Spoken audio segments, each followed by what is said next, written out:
And we're joined now by our Edmonton reporter, Ryan Rishaug. Ryan, a lot of changes for the Edmonton Oilers heading into this game, and a lot of conversation around Jack Campbell. We, of course, know the goaltending narrative this season, Campbell, Skinner. This time around, Campbell was a positive storyline. Oh, yeah, he really was. And let's make no mistake, coming off of 2 straight losses, the Oilers got the sense they might be shot out of a cannon in this game. They weren't. They came out sputtering in this game. They did not have a good start. And Jack Campbell absolutely bailed them out. The quality of saves that he had to make in the first 10, 12 minutes of that game was really, really high. And so Campbell stabilized the Oilers on a night where, they were looking to bounce back, gave them a chance to get their footing underneath them. You just made a bunch of really good saves, and I think for an Oiler team that has been struggling to find its 5-on-5 game, that's exactly what they needed. You remember Campbell's first performance of the year, 4 goals on 16 shots. Then Stuart Skinner goes in and allows 4 on 16 shots in relief, and then 4 on 16 shots in the second game. A lot of talk about the Oiler goaltending early on in the season here.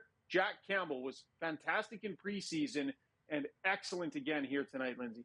Now going into this one, obviously the Oilers needed to spark their offense. So Jay Woodcroft bites the bullet. He puts McDavid and Draisaitl together. And hey, Ryan, it worked. It was a 2-headed monster. But obviously long-term, you want these guys on different lines. So realistically, how long do you think Woodcroft keeps the duo together? Yeah, that's a great question. By the way, wouldn't 31 other coaches love to be able to bite that bullet now and then and just throw the 2 best players in the world on a line together, right? But it's a great question that you ask. I've often said that playing those 2 together will probably win you a division championship, maybe even a conference title during the regular season. Playing them on separate lines will win you a Stanley Cup.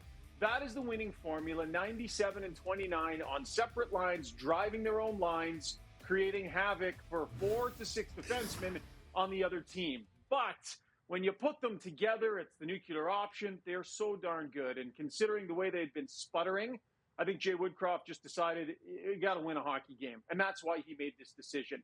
I think they'll be separated again soon enough. But it's like break glass in case of emergency. And off to an 0-2 start, offense sputtering, the narrative spinning. It was an emergency. He broke the glass. Yeah, and I think you also referred to it as a shot of adrenaline to the Oilers' offense. And, hey, it worked out pretty nice. As you said, a lot of coaches probably envious of that combo. So, obviously, the top line was in full force. The second line, the changes there also working out quite nicely, wasn't it? Yeah, Jay Woodcroft deserves some credit here, right? He had to figure out which goalie to start. He went with Jack Campbell. That worked out great. Put McDavid and Draisaitl together. That worked out really well. Those 2 were strong together, but they weren't the best line. The move he made that worked the best was reconstructing his second line. Warren Foegele, Zach Hyman, and Ryan Nugent-Hopkins. They had all kinds of energy. Zach Hyman was a beast in this game and a pest. Nugent-Hopkins ended up with 4 points. Foegele with a goal and an assist, a couple of points.